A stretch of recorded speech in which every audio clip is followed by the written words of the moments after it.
Hey guys, happy Tuesday. All right, so yesterday I put up a post of what my garden looked like in the spring.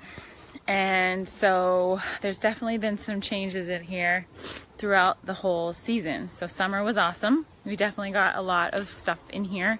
And we're still actually getting a lot of vegetables, which is pretty sweet. But let's see, I wanted to give you, because that picture in the spring didn't have the rocks either. So I'll show you from here. It's gonna give away my surprise, but that's okay.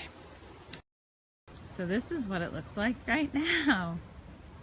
So I added the rocks, obviously, you can tell. And then I added some little greenhouses. I mean, they're not pretty, but they work. And this is actually my tomatoes, jalapenos, and some squash, but it didn't really turn out to be squash, was in this bed, and it's still doing really, I mean, it doesn't look great, but you can see I still have a ton of tomatoes I have to pick. I have a ton of tomatoes that are still coming. So I'm gonna just let it ride. And then there's obviously some like the squash stuff I have to clean out. But hopefully this weather continues so I get a few more tomatoes. And I don't know, people say that you can pick the green tomatoes and they'll ripen. Is that true? I don't know. Somebody tell me if I should pick all of these green ones now or if I should let them do their thing for another week or two, or depending on the weather.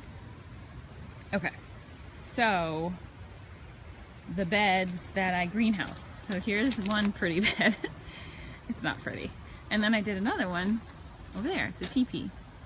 But guys, all I did was, I didn't buy anything extra special. I bought the plastic. But see the fencing on my fence? Good morning, Duda. I'll give you a little glimpse inside here. So the fencing, I had extra fencing. I just put it in here like that. And I use these green supports. Those are my garden climbers. So in the summer, I use those for like my peppers and my green beans and things. And now they're being used as supports. So look at me using things instead of buying things. And of course, so I have carrots in here.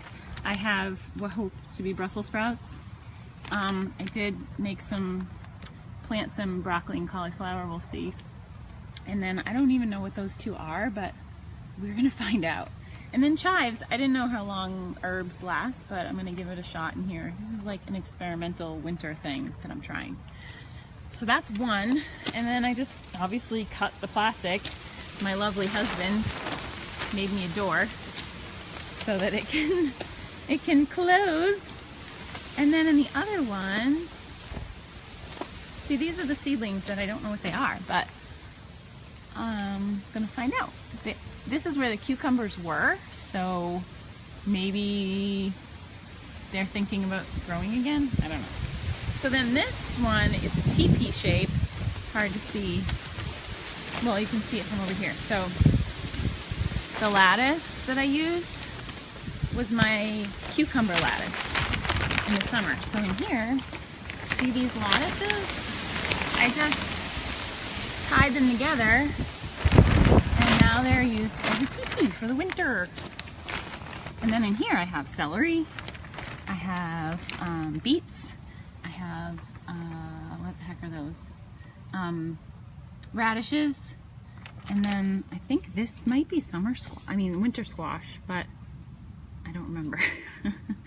I try and stay organized with this stuff, but sometimes it just doesn't work. So yeah, so there's my teepee of growing stuff. And this celery, I did it by just cutting the celery like you buy at the store, and then putting it in a glass of water, waiting for the roots to come, and then planting it in the ground. And now it's like super celery. I actually have another one inside in the window that I'm going to bring out here soon. And an onion. I heard that if you cut the bottom off an onion and plant that it will grow too. So I'm hoping that I can do that a lot in the winter, is start things inside in a glass of water and then bring it out here for the ones that are winter vegetables. There's definitely certain vegetables that are for winter and some that are for summer. So I'm following the instructions as much as possible. And then I actually have, I have some outdoor carrots and some indoor carrots because somebody really likes the carrots. And then my zucchini is actually still trying to do something. But, you can see this. But every time one grows, it kind of just titters out. So there's a bunch of them in here that are thinking about it. But I don't know if they're actually going to come in. What are you doing? Millie, what are you doing? Are you looking for carrots? Where are the carrots? You want one? You want a carrot? Maybe? Let's see if we can find you a good one today. Let's finish this little batch here. Holy crap, Millie. That one's a good one. Yeah, see you later. And there she goes. That's how she helps me in the garden. Just eating carrots. So that's all. I wanted to show you my pretty garden. And I actually, Mike, you're on. I think it was you that posted that documentary / kind of video the other night about balance. And I definitely watched that, and it's a lot of the stuff that we try and do anyway. And, you know, eating a lot of your own grown things or trying to buy the best quality produce and products that you can. And I feel like it does get harder and harder every year because everything is just so processed and so mass produced that, you know, you're not eating vegetables from your local farm. You're eating them from Kentucky or California or Florida. So it's so hard to get vegetables and fruits that don't have all that extra stuff on them to keep them from spoiling. So that's the reason why I really started gardening, is because I really wanted to just keep it local. I wanted to know where my food was coming from, what I put on it for, you know, fertilizer, and not have all that stuff. I mean, I bought cucumbers at the store the other day, and just the waxy feel that they have is so weird. All summer, all we did was eat cucumbers out of this garden. Like, cucumbers was definitely like the top producer this year. Cucumbers and tomatoes. And it was amazing. And every cucumber was just so good. So I just, you know, I encourage everybody to garden. And even if you have a tiny little spot, or if you have them even in pots on like your deck, I strongly suggest that you try it, because it's not that difficult really. And once you start, it's just like a big experiment, and it's really fun. I think that's all. If anybody has any questions, always let me know, or any tips and hints, because I'm definitely still learning all this stuff. I am constantly learning.